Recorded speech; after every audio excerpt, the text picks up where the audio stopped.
केजरीवाल और मोदी दुश्मन नहीं बल्कि दोस्त हैं। देखिए कैसे आपकी मदद से बीजेपी को मिल रहा है बार बार सत्ता का सुख। मोदी के डिग्री विवाद को फिर से केजरीवाल ने उछाला।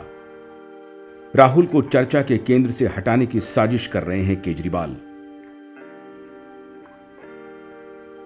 केजरीवाल की वजह से चर्चा के केंद्र में आ गए हैं पीएम नरेंद्र मोदी।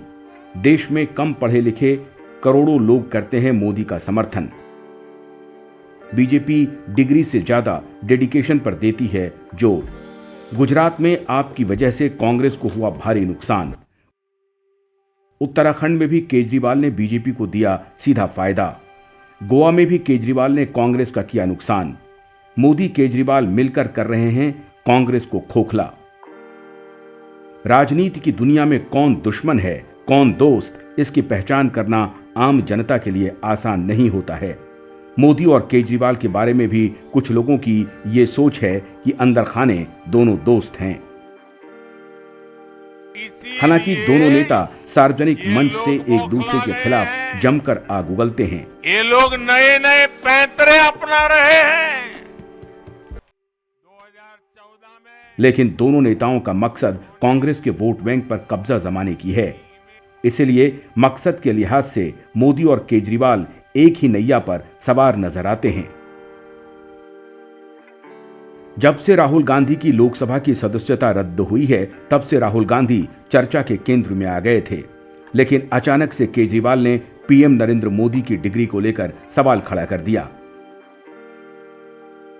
प्रधानमंत्री नरेंद्र मोदी की डिग्री का सवाल उठाकर देश में एक नई चर्चा केजरीवाल ने छेड़ दी। दरअसल केजरीवाल ने गुजरात यूनिवर्सिटी से पीएम नरेंद्र मोदी की डिग्री की जानकारी मांगी थी। ये मामला गुजरात हाईकोर्ट पहुंचा तो अदालत ने केजरीवाल पर जुर्माना लगा दिया। लेकिन इस बीच पूरे देश में फिर से बहस के केंद्र में मोदी और केजरीवाल आ गए और अचानक से राहुल गांधी के नाम की चर्चा धीमी होने लगी। साथ ही साथ केजरीवाल ने खुद को बीजेपी के मुख्य प्रतिद्वंदी के तौर पर साबित कर दिया। दोनों ही स्थिति में नुकसान सीधा कांग्रेस को ही हुआ।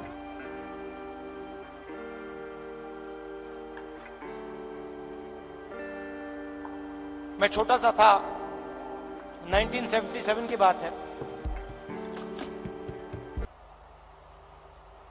वहीं मोदी की डिग्री के विवाद से बीजेपी को विस्तार का नया मौका मिल गया। दरअसल देखा जाए तो देश में 50 करोड़ से ज्यादा लोग 10वीं या 12वीं की डिग्री ही रखते हैं। ऐसे में उन्हें मोदी से सीधा जुड़ाव महसूस होता है। इधर बीजेपी के नेता ये साबित करने में लंबे अरसे से लगे हैं कि मोदी एक सुपर परफॉर्मर हैं। भले ही उनके पास ऑक्सफोर्ड की डिग्री नहीं हो, लेकिन बीजेपी का तर्क है कि मोदी डेडिकेशन से अपना काम करते हैं और इससे देश में विकास की धारा बह रही है।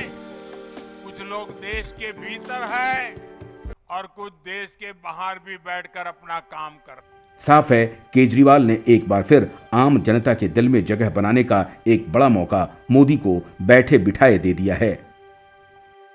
वहीं अगर गुजरात और उत्तराखंड के विधानसभा चुनाव के नतीजों पर नजर डालें तो यह साफ हो जाता है कि आम आदमी पार्टी ने कांग्रेस को नुकसान और बीजेपी को फायदा दिलाया है।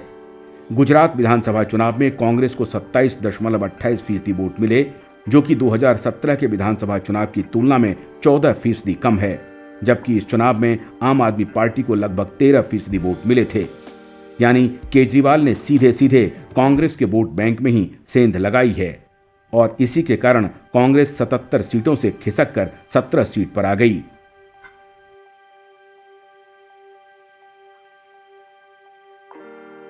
उत्तराखंड और गोवा विधानसभा चुनावों में भी ठीक यही कहानी दोहराई गई थी।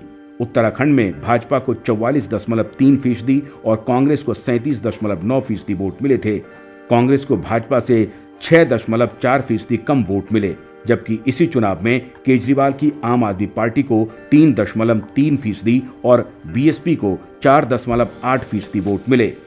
यदि केजरीवाल और बीएसपी के कारण वोट न बंटता तो उत्तराखंड का चुनावी नतीजा कुछ और ही हो सकता था। गोवा में भी ठीक यही चुनावी स्थिति बनी थी। गोवा विधानसभा चुनाव में भाजपा को 33.3% वोट मिले थे, जबकि कांग्रेस को 23.5% वोट मिले। यानी यहां कांग्रेस को बीजेपी की तुलना में लगभग 9.8% कम वोट हासिल हुए। जबकि इसी चुनाव में आम आदमी पार्टी को 6.8 और टीएमसी को 5.2% वोट मिले। आप और टीएमसी को मिलाकर 12% वोट मिले। यदि वोटों में बिखराव न होता तो गोवा की कहानी भी कुछ और ही हो सकती थी।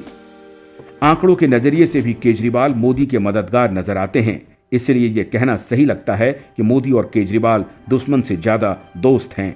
हालांकि देश में अभी भी बहुत से ऐसे लोग हैं जो इसे सीधे तौर पर मानने को तैयार नहीं हैं।